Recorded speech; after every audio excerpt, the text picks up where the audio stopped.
बांग्लादेश के chief adviser Mohammad Yunus बीते कई दिनों से टकटकी लगाकर भारत की ओर देख रहे हैं। यूनुस को पता है कि भारत से संबंध बिगाड़कर ज्यादा दिन तक नहीं रहा जा सकता है। यही वजह है कि वो बैंकॉक में होने वाली BIMSTEC समिट में पीएम मोदी के साथ द्विपक्षीय वार्ता करना चाहते हैं। हालांकि भारत ने अभी तक जवाब नहीं दिया है। इतना ही नहीं, यूनुस चीन जाने से पहले भारत आना चाहते थे, लेकिन उन्हें भाव नहीं मिला। अब इन सबके बीच प्रधानमंत्री नरेंद्र मोदी ने पत्र लिखकर यूनुस और बांग्लादेश को थोड़ी राहत दी है। दरअसल पीएम मोदी ने बांग्लादेश के नेशनल डे के मौके पर यूनुस को एक चिट्ठी लिखी है। प्रधानमंत्री नरेंद्र मोदी ने पड़ोसी देश के स्वतंत्रता दिवस पर यूनुस को पत्र लिखकर उन्हें शुभकामनाएं दी हैं।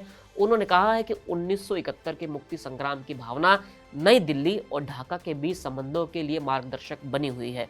पीएम मोदी ने यूनुस को लिखा कि बांग्लादेश के मुक्ति संग्राम की भावना हमारे संबंधों के लिए मार्गदर्शक बनी हुई है, जो कई क्षेत्रों में फली फूली है और हमारे लोगों को ठोस लाभ भी पहुंचा रही है। पीएम मोदी अपनी चिट्ठी में आगे लिखते हैं कि हम शांति, स्थिरता और समृद्धि के लिए हमारी साझा आकांक्षाओं और एक दूसरे के हितों और चिंताओं के प्रति पारस्परिक संवेदनशीलता के आधार पर इस साझेदारी को आगे बढ़ाने के लिए प्रतिबद्ध हैं।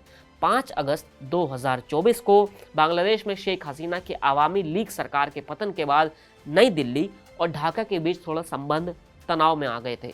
बड़े पैमाने पर विरोध प्रदर्शन के बाद हसीना भारत आ गई और यूनुस ने बांग्लादेश में अंतरिम सरकार के मुख्य सलाहकार का पद संभाल लिया। भारतीय सेना ने 1971 में स्वतंत्र बांग्लादेश बनाने में मदद की थी। शेख मुजीबुर रहमान ने 26 मार्च 1971 को पाकिस्तान से बांग्लादेश की स्वतंत्रता की घोषणा की थी, जिसके परिणाम स्वरूप युद्ध हुआ और नए राष्ट्र का जन्म हुआ। अब ये सवाल उठता है कि क्या BIMSTEC समिट में पीएम मोदी और मोहम्मद यूनुस की मुलाकात होगी या नहीं। पीएम मोदी और मोहम्मद यूनुस थाईलैंड की राजधानी बैंकॉक में होने वाली इस समिट में हिस्सा लेंगे। ये सम्मेलन 3 से 4 अप्रैल को होगा। यूनुस पीएम मोदी के साथ वार्ता करना चाहते हैं, लेकिन भारत की ओर से अभी तक कोई जवाब नहीं दिया गया है। विदेश मंत्री S जयशंकर ने संसदीय समिति को बताया है कि बांग्लादेश की अपील पर अभी विचार किया जा रहा है। और इस बीच यूनुस जो है वो चीन के दौरे पर हैं, लेकिन इस यात्रा से पहले वो भारत आना चाहते थे। यूनुस के प्रेस सचिव शफीउल आलम के कहा है कि हमने वास्तव में अपनी रुचि दिखाई थी और पिछले साल दिसंबर में ही भारतीय पक्ष से यूनुस की भारत की द्विपक्षीय यात्रा के लिए कहा था। ये उनकी चीन यात्रा के अंतिम रूप दिए जाने से कुछ हफ्ते पहले की बात है।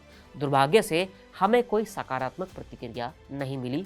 यूनुस 4 महीनों में चीन पहुंचने वाले दक्षिण एशिया के दूसरे नेता हैं। उनसे पहले नेपाल के प्रधानमंत्री KP शर्मा ओली दिसंबर 2024 में 4 दिवसीय यात्रा पर चीन गए थे। अब देखना यह भी है कि बांग्लादेश को लेकर भारत का रुख किस तरह का है। भारत बांग्लादेश को ज्यादा भाव देने के मूड में अभी भी नहीं दिख रहा है। वो समय समय पर उसके मैसेज देता रहा है।